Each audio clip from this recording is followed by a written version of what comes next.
Okay, a backstory on this bed.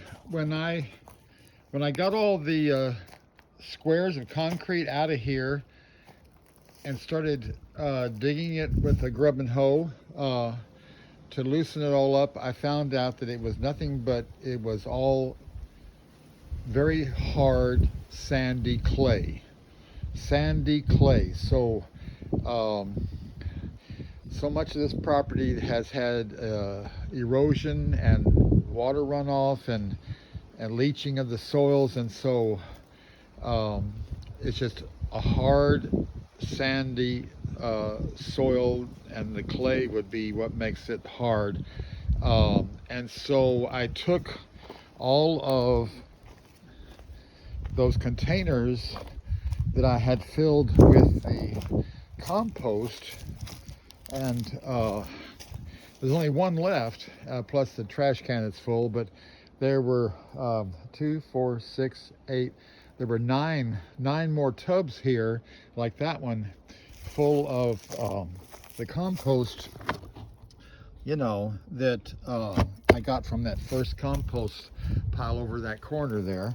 And so I brought, with the wheelbarrow's help, I brought the 9 tubs of compost over here, and I dumped them all in this area here, this L-shaped bed, and then took my nice little tiller and that I used to first break it up with, and raked it level. Then I put all the um, I had to go over it like 4 or 5 times to break up all the clots and everything of this clay, sandy clay stuff.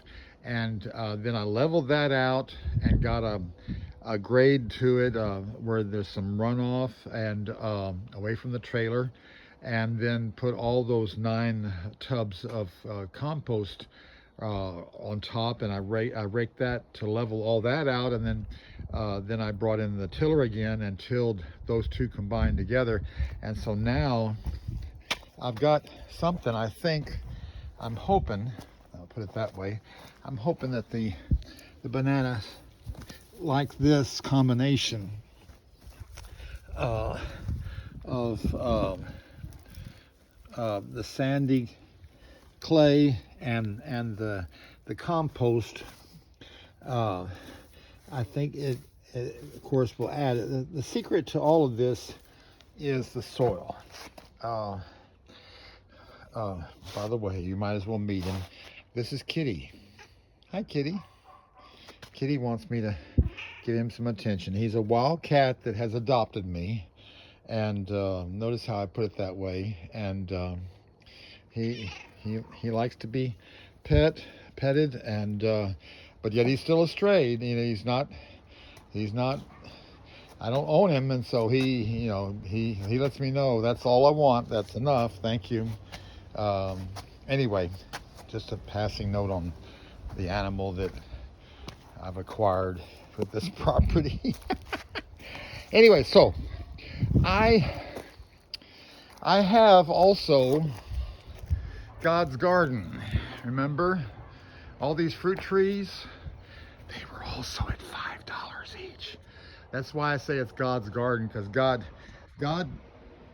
put me in that spot at that box store and with the manager, and he touched that manager's heart, I believe. And when I said I don't have a lot of money, but yet I want to start a fruit orchard, so and they said, well, we're having problems with keeping all this stuff alive, so let me talk to the other manager, and glory to God, I now have 98 fruit trees. Now they weren't all $5, but the bulk of the first batch that I got, like 60 something, that got me started, they were $5 each, and so I couldn't pass that up. Anyway, so but to help me plant all those things, I invested in this thing. This, if you do you recognize this, any of y'all? Okay, this this is a 60-volt DeWalt drill, cordless drill, 60 volt, and it is an auger. It's 11-inch, 9-inch auger. This is the 9-inch auger. Okay. Um, this is from Laura, from Garden Answer. I'm a fan of Garden Answer. That's a YouTube channel. And you look it up and see what I'm talking about. Garden Answer is the name of the YouTube, and Laura is the gardener there, and she and her husband have this property that they keep planting and planting and planting more and more things, trees and shrubs and flowers, and her job is to her vocation, I guess I should say, make the YouTubes about planting things and seeing how they work in flower beds and how the plants look like when they're a little grown, and how to get them started, and how to get all that. So anyway, they have these augers. She had these augers designed for her so that, you know, she said the normal auger is a real short thing. You have to bend over all the time, and this is something that you can use, and it's waist high. You know, it's at the waist level, and will make it a lot easier to drill all these holes, these 98 holes for God's garden. Okay, not to mention the tropical garden that Subdeacon's putting in here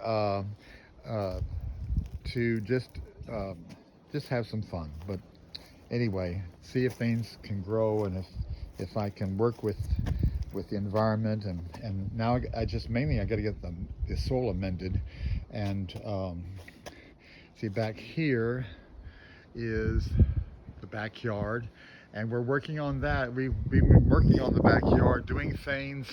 I've got it all mapped out. I've got all the swales dug. I've got them all marked. I came out with here with graph paper, and I've got the whole thing on grid now, the whole backyard and all the swales, and I've already planned on paper, on the grid, all the 98 trees and where they're going to go and how they're going to go, and everything. That pile in the middle, remember, was the people before me. That was their one and only vegetable garden, and I used it as a holding place for all the brush that we took out of the corners and out of these trees of vines and stuff, to reclaim my property and find out what it was all like. Anyway, so it's been a busy day, and some things had to take place first today, but here I am. It's getting towards the afternoon, late afternoon, and I don't know if I'll get them all dug today, but anyway, this will be an ongoing video. I'm into 8 minutes now, and so on this one, we're gonna see if it works to put all these parts together. Okay, so I'm gonna pause here, and we'll see what happens in the next segment.